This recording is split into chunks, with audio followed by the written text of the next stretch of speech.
Okay. Maybe. Alright, there we go. Oh, sorry about that. Alright, sorry about that, guys. I don't know why it kept cutting in and out, but I had to switch over to LTE so I can do this. But one of the main things is that I downloaded the OBS software that I was originally using for my Mac. Well, apparently there must have been something on there that I didn't know about, or I click, you can inadvertently click on something. And anyway, bottom line is I got 10 things of malware on my MacBook. Horrible. God, it was horrible. I had to call Apple. We had to work, had to scrub it and get it all off, remove it out of the system completely. So that was a lesson learned in that. So I was like, okay, I got that taken care of and everything. So that's why I'm using my 6S Plus, is because I didn't want to buy another thing, malware, or not malware. I didn't want to download another OBS or anything like that. So that's why I'm using this. Now, we have several things to talk about today.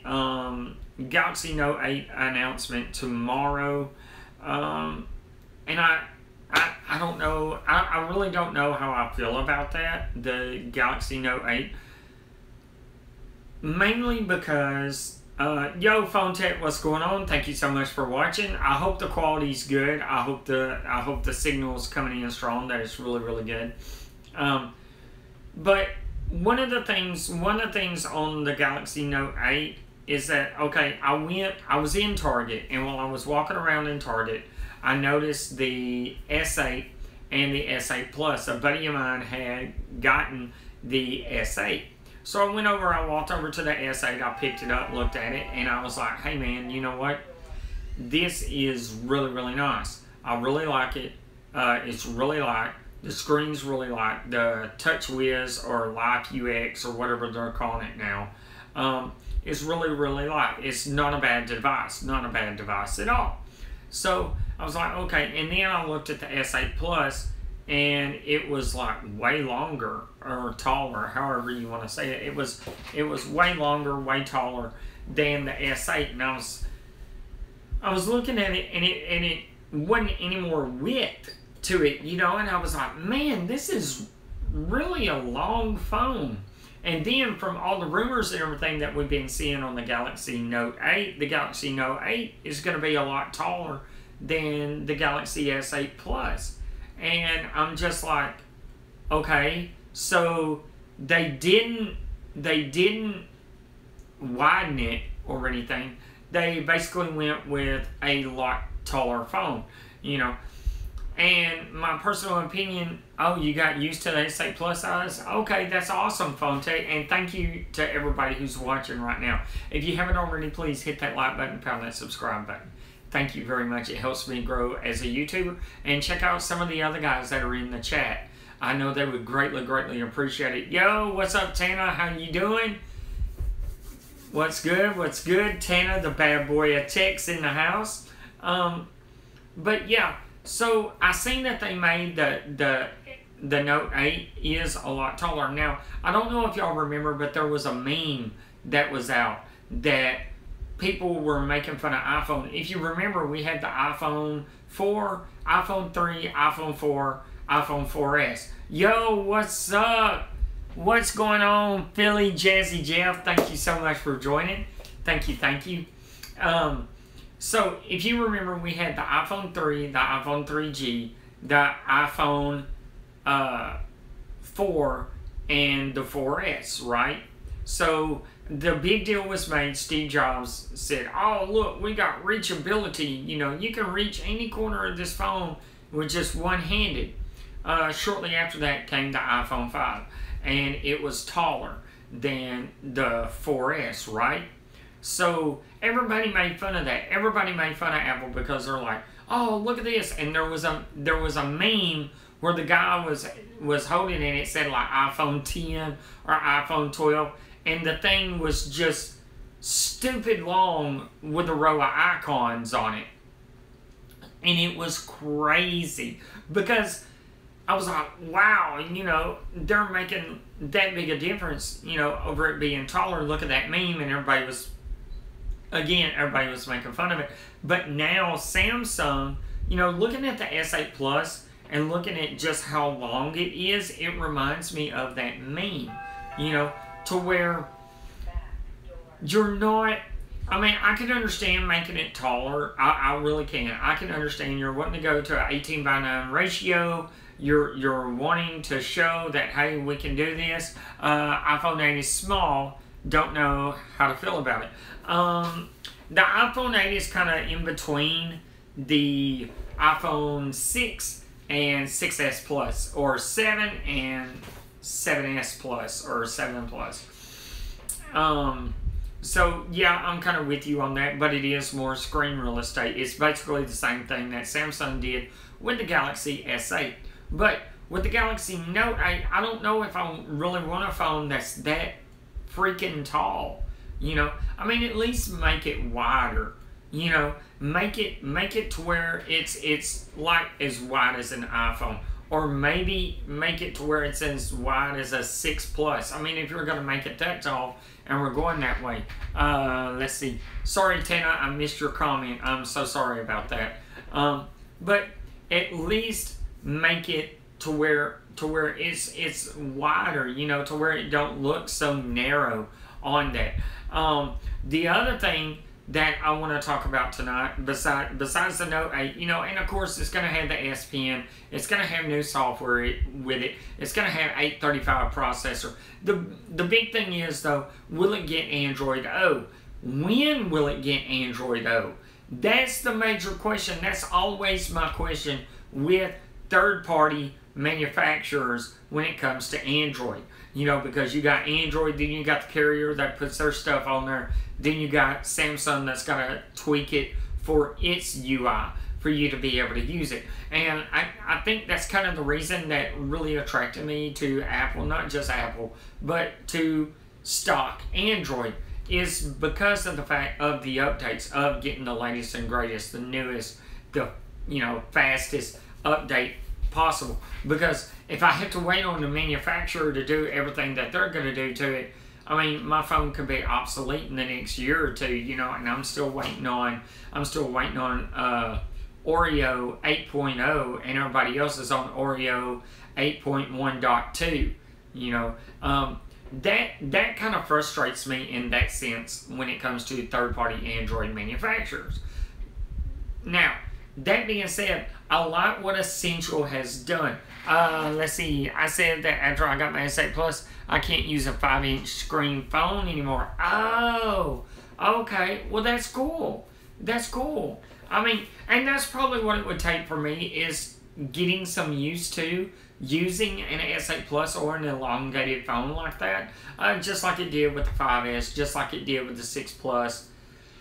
6S Plus, you know, it just takes a little time. Even using my Google Nexus 6, you know, it took me a little bit of getting used to. But I think what alarmed me the most was just how long it was, how tall it was. That I was like, man, this is a really, really tall phone, you know. But, you know, like I said, the other end of the spectrum is okay, you buy the S8, you buy the Galaxy Note 8, when is it going to get Android O? When is it going to be able to have all the things that Google is talking about? How long is it going to take the manufacturer to put Android O on Samsung, you know, on their phone? Now, talking about Essential. Essential is very, very, very, like, very close to stop. Like, there's hardly anything they have to do with it. But some downside to Essential is it doesn't have wireless charging. It doesn't have expandable storage. It's not waterproof. And it is a premium built phone, but it's very expensive at $700. I think it's $700 unlocked. You could probably find it cheaper than that. But it doesn't come with any bloatware, so that's good. But for me, I would have liked to have seen wireless charging. If you're coming out with 128 gigs of storage, or 256 gigs of storage. Okay, cool. I can deal with that.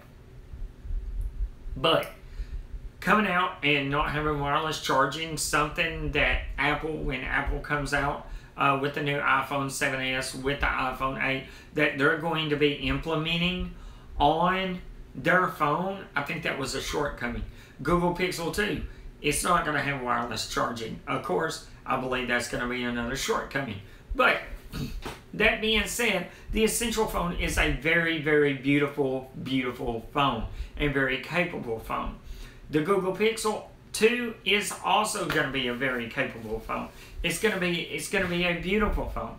But there again, you know, you have to kind of pick and choose what you want to go with, what carrier you want to go with, and are you or are you not going to be able to get the update. Now, that brings me to the next subject that I want to talk about, and that is the fact, let me grab it here so you guys can see it. Oh, a little shake and bake there. Okay, that brings me to the other thing I want to talk about. Guys, I got to lay it down. It's been a good phone. It's been a good backup phone. This is my Nexus 6. It's been a good phone, but it's not getting Android O. It's gotten Android Nougat, and they're supposed to be dropping Nougat 7.1. Of course, I'm on the Google Fi network, so I'm going to have to retire this. And Google Fi, from the time that I use Google Fi, it's a good service, don't get me wrong. I love the fact that it goes from US Cellular to Sprint Network to T-Mobile, and it switches to whichever one is the strongest. The downside is if you are a data user, meaning if you use data like it's supposed to be used for your navigation, if you use data to stream your music, if you use data to look at videos and stuff, Google Fi is not the network for you. This is not for data hungry, normal data usage people, because you can run up a bill with this, with Google Fi. Now, that being said, for being able to switch to 3 different carriers and to be able to work on 3 different carriers, it's great for like an emergency phone. Hey, I got an emergency, I don't get signal well, this one picks up 3 carriers with 1 SIM card. You know, that's awesome. That's awesome. But and I should say it's also awesome if you're not a data hog. If you're somewhere like, if I was somewhere where I just had an abundance of Wi-Fi all around me, yeah, I could totally see myself using Google Fi service. But I'm not. I'm kind of out in the country. My job, the Wi-Fi that they have is just for the company. And the only Wi-Fi that I have available is at my house. Even in town, there's not a whole lot of like public Wi-Fi areas and stuff like that, like you would find in more populous metro areas like Dallas, Fort Worth, Tyler, Shreveport, New Orleans, New York, LA, stuff like that. So I have to lay it down, guys. I'm gonna have to lay the Pixel down, and I mean the Nexus down, and that kind of disappoints me. Nooch, what's up, DNS Monkey? Thank you so much for joining. But that kind of disappoints me that I'm having to retire my Nexus 6. Like I said, it's been a great phone. It's been a great media consumption. A lot of times when I come home and I want to watch YouTube videos, I'm watching it on my Nexus 6. When I wake up in the morning, I'm using this to stream, ironically, Apple Music to this, or listen to videos, or listen to NPR, or whatever news in the morning while I'm taking a shower.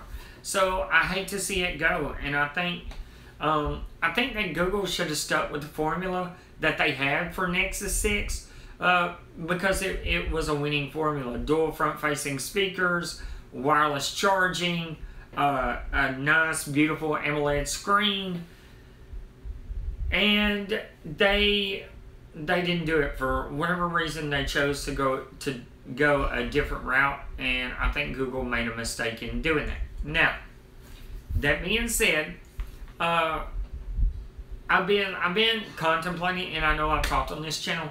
You know, me and my wife, we are iPhone users. But if during the Apple announcement, if we see that the iPhone is just going to be way too much for us to swing or for us to handle, you know, I have to think about, okay, well, what are we going to go to next? You know, what are we going to do next? Because, you know, phones are getting to where they're reaching that stratosphere. Let's see, I got a regular S8. I got tired of a big phone. I had a Nexus 6. Yeah, that's true. That's true. Yeah, Monkey did. Monkey did have the 6, and he got him an S8.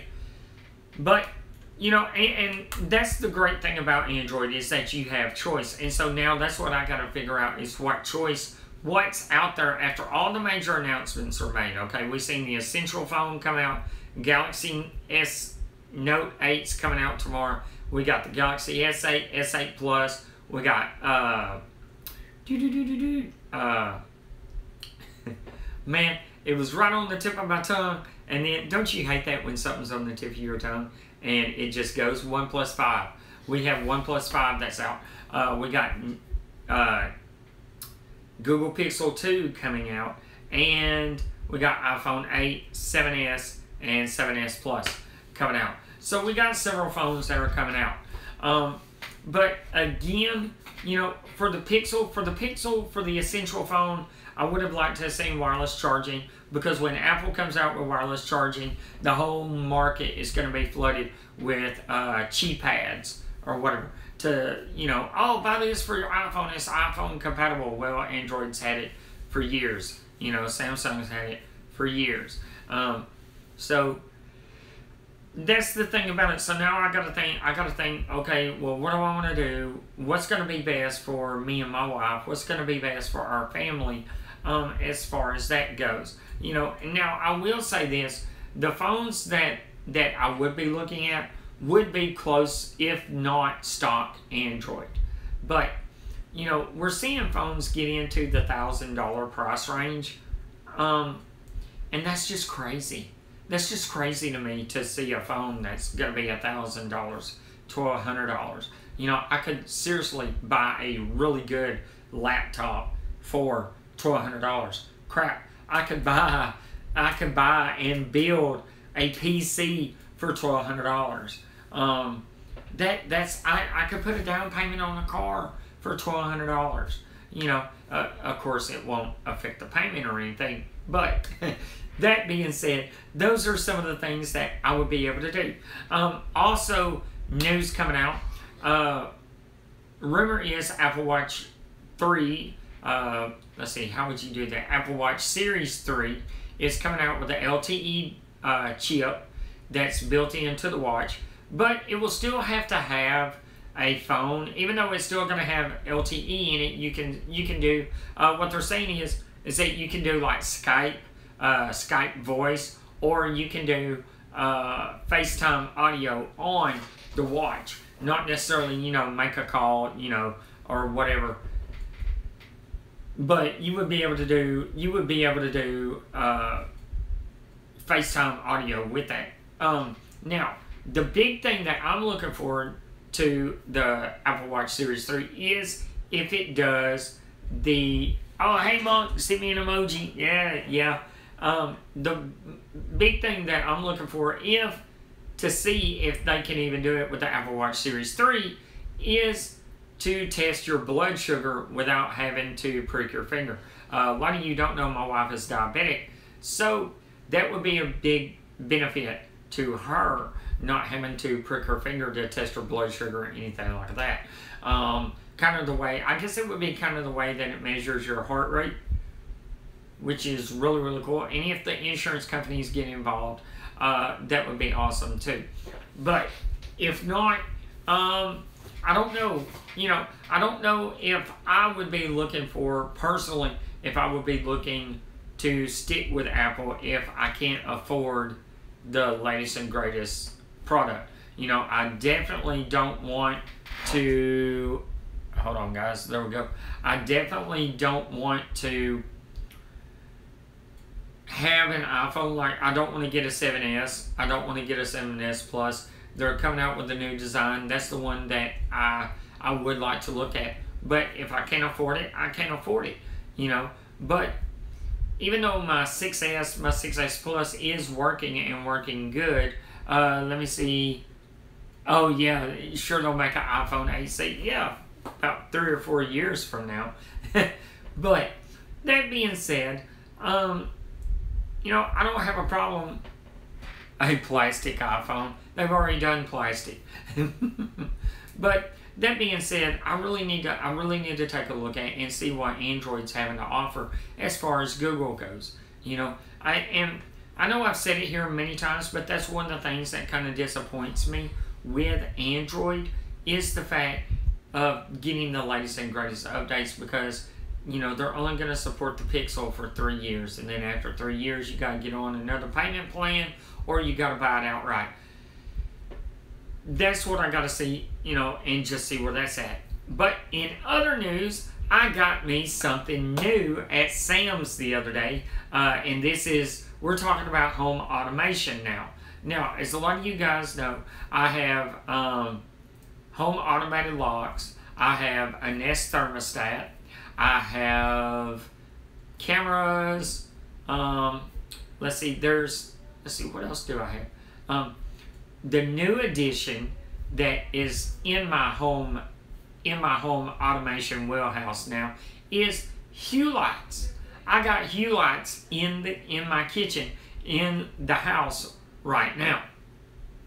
Now, if you have a Sam's store, Sam's Club in your hometown, go there, pick up a kit. It's got 2 white bulbs in it, LED bulbs, and the bridge that you need to hook everything up for $50. If you want to know a place to start, this is as good as any. And it will work with your Google Assistant. It'll work with your Apple HomeKit and Siri. So this is a really, really awesome thing, because I can say, hey, turn on the lights. Hey, turn the lights off. Or I can say, good night, and it turns the lights off. When I wake up in the morning, I can say, hey, good morning, and the lights will come on. This is really, really good. One of the things that I really like about it that really amazed me was just how bright these lights are. I mean, they are like really, really bright. I was like, dang, I could not believe it. I was like, there ain't no way these lights are this bright. And yeah, they are. So it was really, really awesome to get these. Let's see, what about making them strobe? I can actually download an app for that. There's a Hue Light app that you can get where it will go along with the music and they'll strobe and flash and do all this stuff. One of the things that I've seen about the Hue Lights is for the color bulbs at Best Buy, they're about $50 a pop. But now the color bulbs will do every color that you got. They'll also go white. They'll go bright white. Party mode, exactly. They'll go bright white, you know, like the white that I have now. But that can be a major cost factor when you're talking about color bulbs that can cost $50 a piece. The regular white bulbs that I checked on at Best Buy are about $14.99 a piece, so about $15, give or take.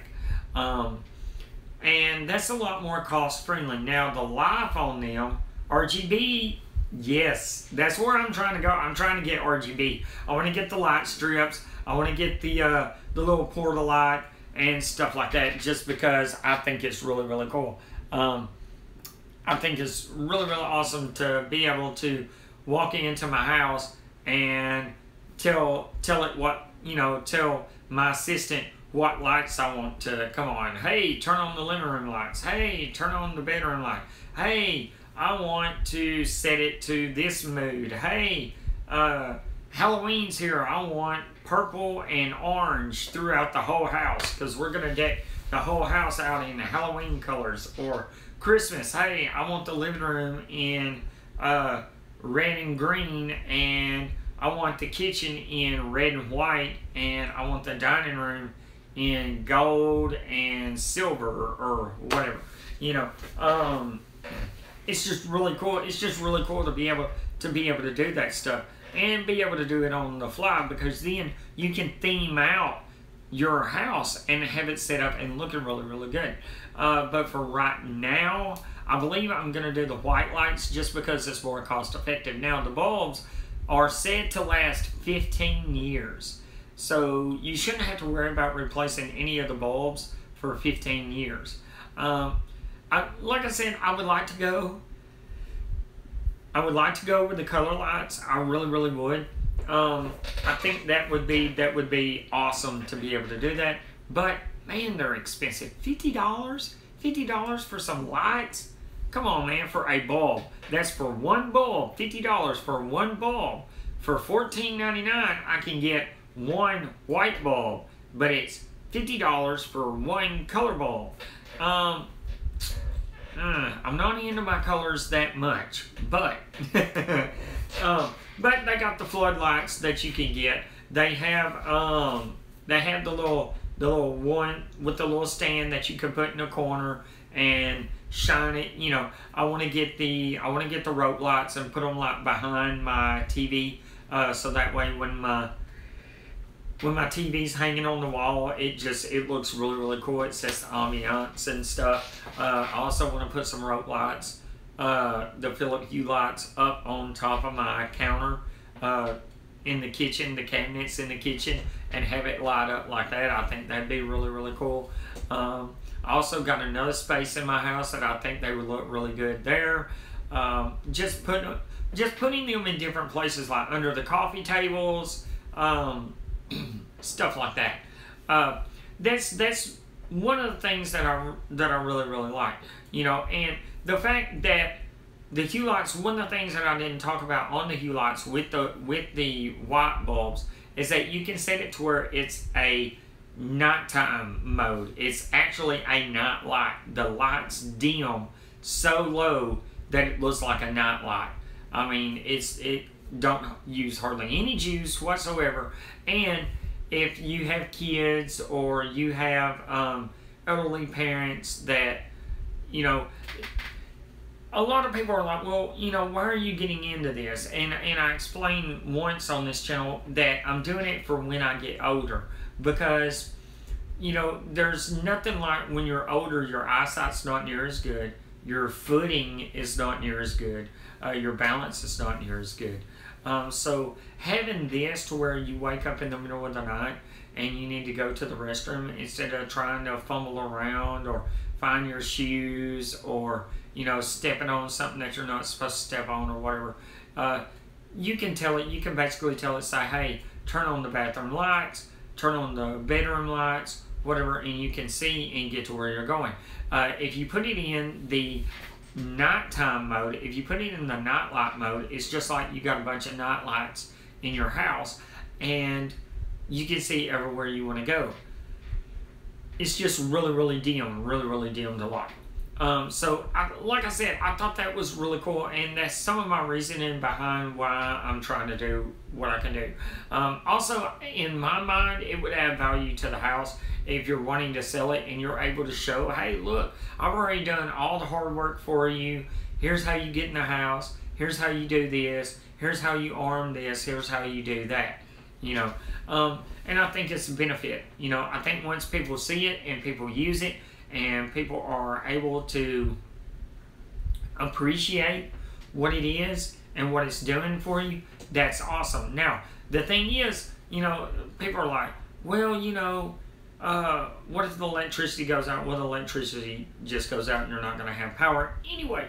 But, you know, the light switch, you know, you just leave the light switch on, and you can leave the light switches on throughout all the house and have each and every bulb turned off, and it's not going to use any electricity because the bulb itself is not powered. So that's a great thing. is that you don't have to go through the house flipping switches or turning stuff on, turning stuff off, whatever. Another thing that a lot of people don't look at is the smart plugs that you can get, where what they'll do is they'll plug you into your electrical outlet, then you turn around and you plug like your lamp or a fan or something like that. You plug it into that, and then you can turn the power on and off on that lamp by using that switch. And the switches, I don't think they're that much. I think they may be $20, maybe. Again, there may be less, maybe more, but not quite. So that's another cool aspect. It's just one of the things that I've really gotten into. Like I said, there's certain things that are really nice about home automation. It's not something that frightens me or scares me, because I think it's such a benefit to being able to use this stuff. Being able to have something that's going to help you when you're older, or being able to help you when you're young, stuff like that. I think it's something that we should look into, and especially now, this is one of those things, especially if we have older parents. If you have older parents that you're having to take care of, that you're having to watch, having a camera inside the house can help. That you can check on your mom and dad any time of the day and say, hey, are you okay? Do you need me? Or, hey, what's going on? Stuff like that. And then having the lights set up in their house will actually help them to feel more independent, and not having you have to worry so much about having to constantly, well, okay, did she get up in the middle of the night? Did she fall? Did he fall? Stuff like that. And that's one of the things that I look forward to when I get older, is being able to be independent. Is being able to say, hey, look, I don't want to have to go to a nursing home. I don't want to have to go to a senior living facility. I want to stay in my own house, where I know everything's out, where I know what's going on, where I know, that everything's going to be all right, where I'm comfortable, So that's part of my reasoning behind that. Now, let's switch it up a little bit. Woo, man, I'm almost out of breath, guys. The other thing that I wanted to talk about is back to talking about, we're talking about phones, we're talking about, we were talking about Android and Apple and stuff like that. And one of the things that I've really been anxious to use, that I really want to use, is I want to use Apple CarPlay, and I want to use Android Auto. I'm eventually going to be replacing the head unit in my car, in my 2013 Toyota Prius, because the navigation on there that Toyota has, the Intune app that Toyota has on there, is garbage. Do you hear me, Toyota? That app that you have is garbage. Whoever came up with that, no. You should have allowed Android Auto or Apple CarPlay. So what I'm looking at now is replacing the factory head unit with an aftermarket Pioneer head unit. That will still enable me to have steering wheel controls, still enable to have my phone hooked up in the armrest, and it's going to give me Apple CarPlay. And I know a lot of people are like, well, why are you talking about Apple Android and Apple CarPlay? Why don't you just use Google? Use Google Maps, or why don't you use Maps on Apple? Well, because then you have to have a phone holder, then you have to have your phone plugged up, and if you're listening to music on your phone, streaming it from your phone, and then you're using it for navigation, you're fixing to eat up a lot of your data, right? But here's the thing.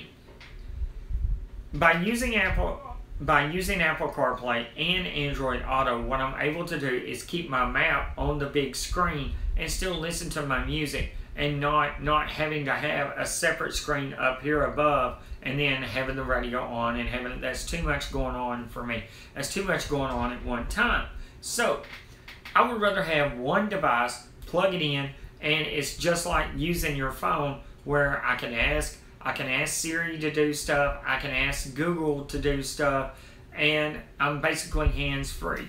I can tell it, call this, send a text to this, read notifications, do this, do that, and I'm not having to worry about it. With the Intune app that is on my Toyota, it's cumbersome. It is not user-friendly whatsoever. It is very, very cumbersome.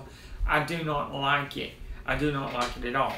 But in the decision on where we're going to go, if we're gonna continue to have an Apple phone or an Android phone, I want a head unit that's going to be versatile, that's going to be able to do either iOS, Apple CarPlay, or Android for Android Auto. I want to be able to do both. And so that's what I'm kind of looking at.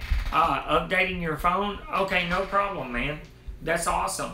But that's one of the things that I really want to be able to look at is, okay, whichever phone that I go with, whichever way I go, whether it be Android, whether it be Apple, whichever one I choose, whichever phone I use, it don't matter, because when we go for a trip and we jump into our car, once we plug our phone up, that's it.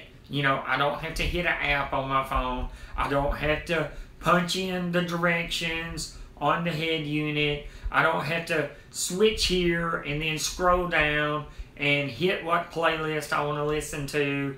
I don't have to do none of that. I don't have to do none of that. I don't want to do none of that.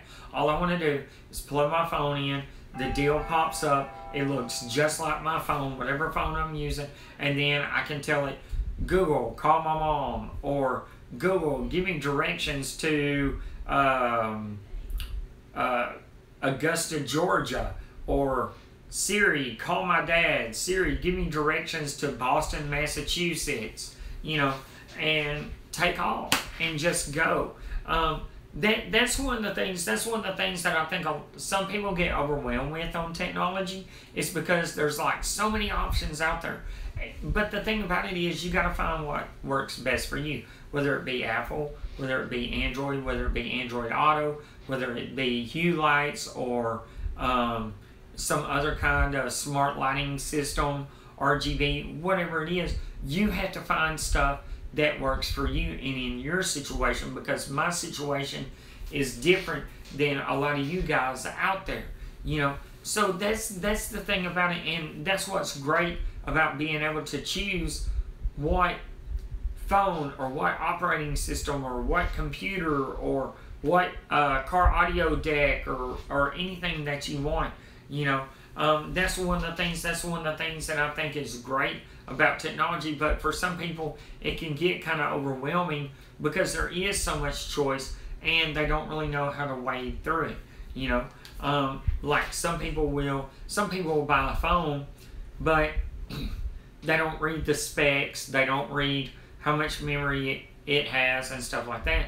And it's not that the phone is a bad phone, it's just the fact that what they were trying to use the phone for, you know, they downloaded a bunch of apps, they're trying to download a bunch of music to it and stuff like that, and then the phone gets laggy and buggy and crashes and stuff like that. Well, that's because the phone can't handle that much stuff on it. You know, it doesn't have enough memory, it doesn't have enough RAM to be able, and then, you know, just like you're not closing your apps out after you use them, and you're like, well, why is this acting up? Why is this, you know, people are not conscious of this, I think.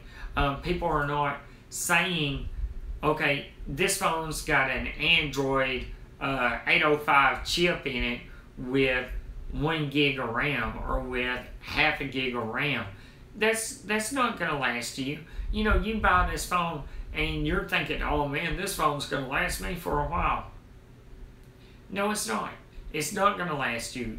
It's not going to last you long at all, because the updates for these systems get bigger and bigger and bigger and bigger, especially with the new software that's always coming out. So the updates get bigger and bigger and bigger and bigger. What happens to these other phones that have an Android 805 chip or an 825 chip or whatever?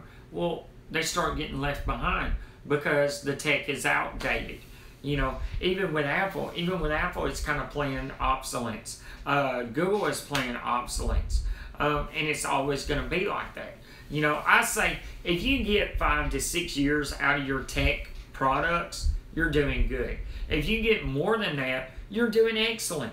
You're doing way better than a lot of people out there if you're able to get that much life out of your tech products. You know, so that's awesome. So the main thing is when, you know, if you know family members, aunts, uncles, grandparents, maybe even your mom and dad, a relative or a friend, and they're looking at buying a new phone, say, okay, well, what are you planning to do with it? What do you want to do with it? You know, and how long are you wanting it to last? You know, because that's going to be a defining factor in how long you're going to be able to have that phone. You know, if they're wanting to have that phone for 3 or 4 years, then you don't need to be buying a Galaxy S4. You know, you don't need to be buying a OnePlus 2. You know, you don't need to be buying an Apple iPhone 4S or an Apple 5 or even a 5S. You don't need to be buying that. You need to be buying a OnePlus 5. You need to be buying a Huawei 6P. No, is it 6P? What was it? Who made it? Yeah, I think it's 6P that they came out with. You know, you need to be buying an LG, you know, LG V20 or LG G6. You know, you need to be buying something that's going to last you a little bit. You know, and it depends on your budget too, but you have to look at all these things. When you're looking at technology, you have to say, okay, what's the most amount of use I can get out of this product for what I'm going to be using it for, you know, for the budget that I have. And I think people don't think about that. People buy these phones and they'll say, well, this phone's crap. It's a 3-year-old phone. You're not going to get the updates. You're not going to get, you're not going to be able to download a bunch of stuff because it's a 3-year-old phone. Sorry, you chose the wrong phone. You know, and sometimes you get salespeople that are behind the counters that they don't know their products. You know, that was something that was always kind of, I don't know, how can I say it? Something that was always important to me was to be able to know your product and to know what you're trying to sell the customer and to be able to advise them. You know, a lot of people would ask me, hey, well, what do you think about this technology? Or what do you think about that? And just like car audio, when I was competing in car audio, people would ask me, hey man, what's the best subs and the best setup that I can get? And I would say, okay, what kind of car do you drive? Well, I drive a 1997 Nissan extended cab pickup. Okay, what do you listen to? Well, I listen to a little bit of everything. Oh, okay. Well, do you want it loud or do you not want it loud? Well, you know, I want it to where the power's there, I can crank it up. Okay, then you need to go with a pair of 10s in a sealed box and a 1,000 watt amp. Since you listen to a little bit of everything, the 10s are going to sound really good. I would even venture to say go with a pair of 8s. Go with a pair of 8s. You can put them in a ported box. They're going to be a little bit louder. They're not going to hit near as low, but they're still going to sound loud, and they're not going to take up a lot of space in that small of a pickup. So it's the same thing. You have to know your product, you know. And sometimes people that are selling these products, because they're looking at it, oh, I got to sell this product. This is what we're pushing this month. I got to see how many of these units I can push that I can sell, yada, yada, yada. you know.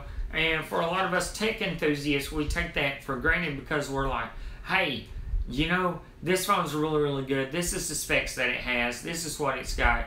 You know, we know what we're getting into, but our relatives and stuff, sometimes they don't even pay attention to it. I know my mom don't. My mom don't pay attention to it at all. And one of the tech things that really helped my mom out was we got her an Amazon Kindle. Is it a Kindle? No, Fire Tablet. I'm sorry. We got her Amazon Fire Tablet HD. She loves it. She loves that Amazon Fire Tablet, and it's easy. It's easy enough for her to use, and it's affordable. You know, it's very, very affordable. So that was something that my mom really, really loved and had an easy time using. You know, now could I have gotten her an iPad?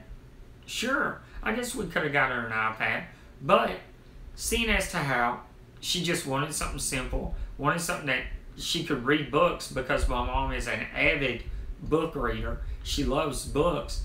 She can download as many books as she wants with the Kindle app. So it worked out great for her. She loves it. You know, she's able to read her book and play her games and do stuff like that without having to worry about having to fire up her computer and stuff like that. So that really, really works for her. And I think, you know, that's something that we take for granted as techies, as people in the tech community, as people that are in this, you know, as a hobby and stuff like that, that we forget how easy it comes to us, but for other people it may not come that easy. But, whoo, man, guys, it's that time. I want to thank everybody for showing up. I want to thank Alan from Phone Tech at Work. I want to thank DNS Monkey, Tina Does Tech. I want to thank everybody for showing up. Thank you guys for showing up. If you haven't already, please hit that like button, pound that subscribe button. It helps me to grow as a YouTuber, and I appreciate everything that you guys do for me in supporting my channel and joining me for these live streams. I love doing Tech Tuesday. I really, really do. Again, guys, if you haven't got a chance, go to Sam's, pick up the Philip Hughes lights for $50 while they got it. While they got it on sale. That's the best deal that I've seen right now.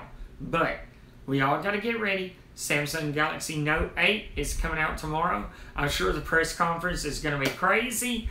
I'm sure it's going to look like the S8. I'm pretty sure it's going to look like the S8, but it's going to have a pen. It's going to have a pen. But as always, this is your boy Sub-Zero J-Ray saying peace, have a blessed night, and I'll see y'all tomorrow for the Wednesday stream. Come and check it out now. We'll be gaming. Talk to you later. Bye.